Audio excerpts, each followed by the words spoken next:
ఓ ప్రియ దేవుని పిల్లరా, ఈ మధ్యాహ్నం మీకు నేను తెలియజేస్తున్నా, ప్రపంచంలో ఉన్న సంఘ శాఖల్లో లోకంలో ఉన్న ప్రజలైతే భూమి మీద వాటి కోసం సృష్టించబడ్డారు.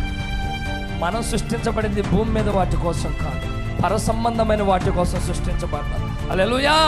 మన పరీక్ష నిమిత్తం ఈ కాలములోనికి వచ్చాం. మనకు తెలుసు ఏదో ఒక రోజున ఈ కాలాన్ని విడిచిపెట్టాలని, నిత్యత్వములోనికి అడుగు పెట్టాలని, నిత్యుడైన దేవునితో మనం నడవాలని. హల్లెలూయా.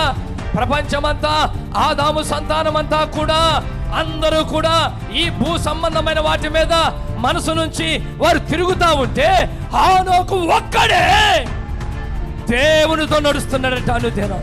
దేవుని నామానికి మహిమ కలుగును గాక. ఈ రోజున కూడా హనోకు వంటి వారు ఇక్కడ ఉన్నారా?